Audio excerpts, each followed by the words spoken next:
everyone. I'm Dana Perino, along with Trish Regan, Juan Williams, Jesse Waters, and Greg Gutfeld. It's 5 o'clock in New York City, and this is The Five.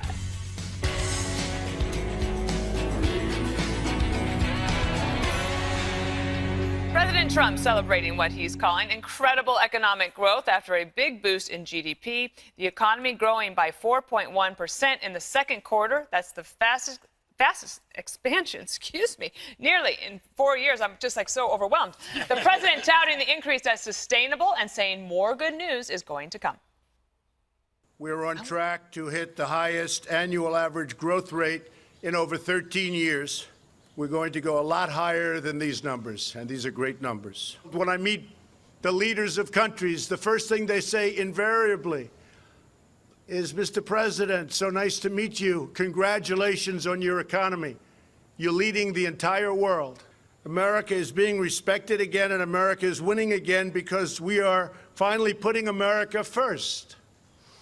Everywhere we look, we are seeing the effects of the American economic miracle.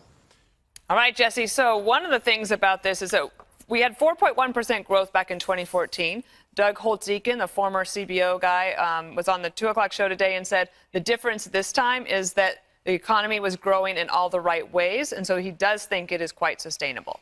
Yeah, and so does the president, and that's what all his advisors had told him. I mean, the Trump economy is so good, Obama's trying to take credit for it at this point. Remember, they said that Trump was going to crash the markets, and now the economy is... Is this the comedy hour or the Five? Well, I'm funny, but also right.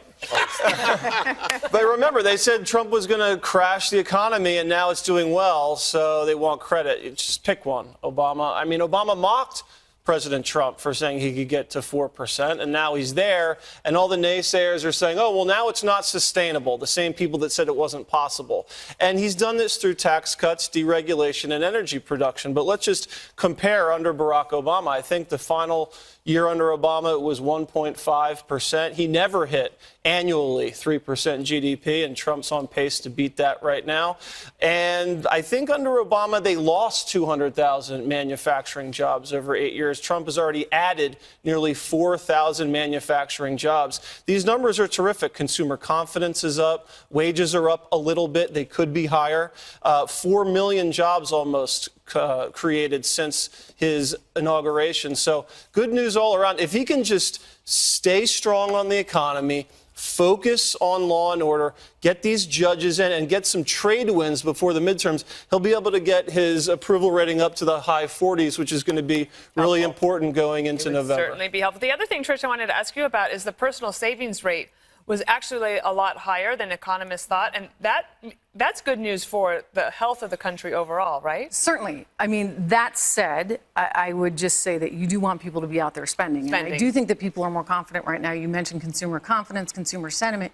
We're seeing, I think, an optimism in this country that we haven't seen in nearly a decade. And I can say that by the measurement in terms of what we're looking at with unemployment numbers and the jobs added. I can tell you that CEOs that I talk to on a regular basis are much more excited and optimistic about the future. There was so much uncertainty that I think overhung that Obama administration. The other thing I'd point out, you saw the president today and how excited he was and how he said, we can sustain this, and 4.1%, it's great, we're the envy of the world. Do you notice every time we got a glimmer of hope in the economy during the Obama years, he was never willing to say that. He always had to pedal back and say, well, you know, it's not enough, we're not totally there. This is a president who recognizes the importance of the psychology of the American consumer. Confidence matters. Yeah, I've called him the head coach of capitalism here. The other thing, Greg, is that the economy benefited from the tax cuts, but the thing that doesn't get a lot of attention is how he just basically took the reins off of the regulatory piece. The President Obama tried to jam a lot through, and companies now that are having just a sigh of relief that they don't have all of those extra stuff to worry about. How you all have been fooled. Okay. Clearly, this is all a distraction from scandal. He created this booming economy, this low unemployment, peace with North Korea. I always say North Carolina. And North Carolina. Trade, deregulation, judges. He's doing all this to deflect from scandal. That's what I'm saying, and I hope MSNBC follows that path. Trish, though, is absolutely right. People don't understand the power of persuasion, and these are, and I hate to quote Scott Adams, drink. These were always psychological problems. And it's like, if you can actually affect optimism ends up being the engine that creates productivity. And this is something that, President Obama, well, most people don't understand, but salesmen probably do, because they live and die by optimism and confidence. What was your question? No, I was just saying that it wasn't just the tax cuts, that there was the whole deregulation. Deregulation basically allowed the horses to leave the barn, to coin a phrase. But I will go back to this for the never-Trumpers and the people that don't like Donald Trump. America, we have a choice, and it's like, and I've used the metaphor of the doctor, a guy who's got a lousy personality but great with a knife, or a guy you can like who's terrible on a patient. I think the media keeps focusing on the doctor and not the patient. And the patient is America, and it's doing great. Don't you think? Good one. Thank very you very persuasive. much. I think Scott Adams will be very proud of that one if he's watching. He's hosting me on a book tour. Well, that's a fantastic thing. Yes, now we got to give Juan some time to talk here, because is it hard for Democrats to figure out a way to run against Trump on the economy with numbers like this?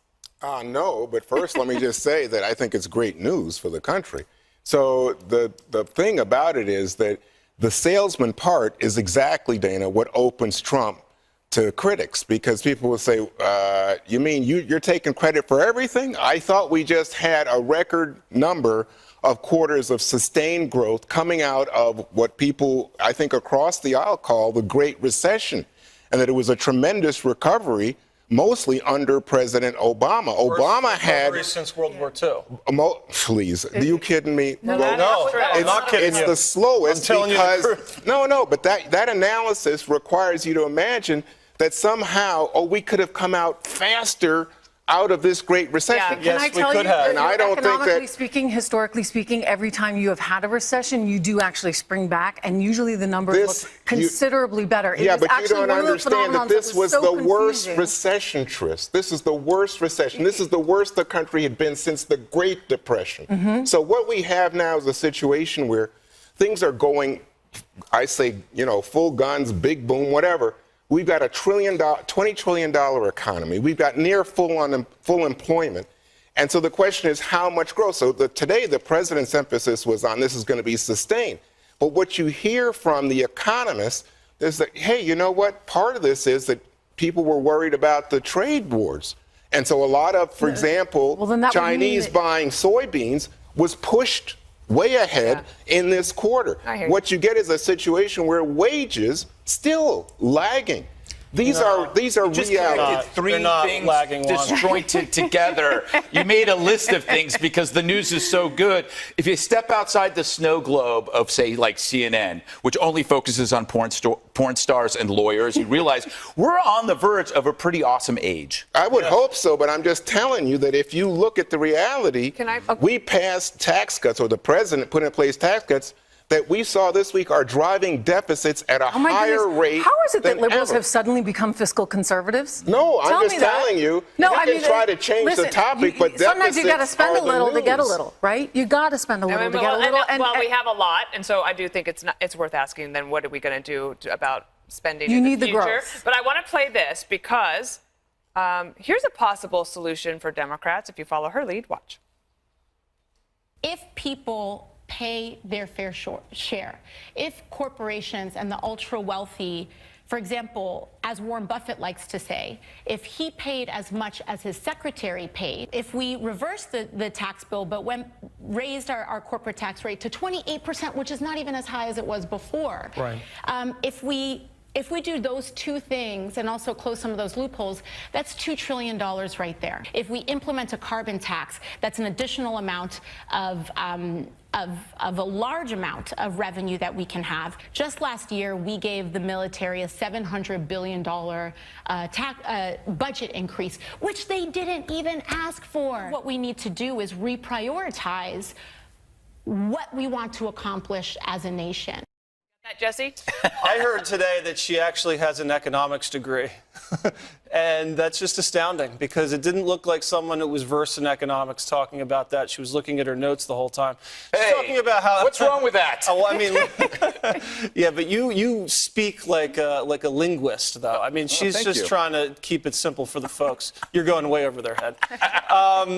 I think what she's saying is, we can pay for free health care if we do this and they do this and we do this. And if we do this, it's going to raise $2 trillion. Well, guess what? It's going to cost $30 trillion for free health care. So she's not even close to paying for it. I mean, I do think she's a nice person and she means well, but I don't think she knows anything about economics. And, I'm impressed that she was asked about it. Didn't she answer the question? I don't think she did. How are you going to pay for it? Well, what she said quite clearly was you guys instead prioritize tax cuts to the point that you'll drive up the deficit. And then, Trish over here says to me, all of a sudden, liberals care about deficit. Well, I'm just telling you, her solution the deficit doesn't pay for it. Well, I'm just saying, if you said it's more important for us as an American people to take care of those who are ill, who've had pre-existing conditions, than to put more money in the pocket of the rich. Juan, it's like someone saying, how are you going to pay for this BMW? And she goes, oh, here's $500. I mean, a BMW costs at least $35,000.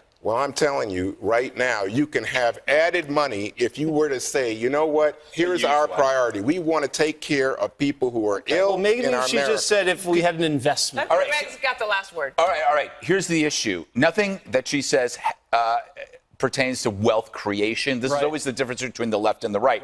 Her answer, her solution for any kind of monetary issue or gum disease is taxes. Yeah, it's going to be taxes. But if you ask them, how do you create money? How do you create wealth? They will look at you and they will look down at their notes and there'll be nothing in those notes. They should start asking her how to create wealth instead of how to take wealth. Yeah. I think she would say what we need to do is just redistribute what we have. That's what she said. That's what she will say. That's what's that's alarming. I mean, that people fundamentally, I don't think most Americans, if you push them, will actually tell you that they want to go to work and turn over their check to Uncle Sam. I think most Americans really want to keep all that they have. But there is a part of the population, you think about the people that followed Sanders or the people that are following her, that say, no, wealth redistribution is okay.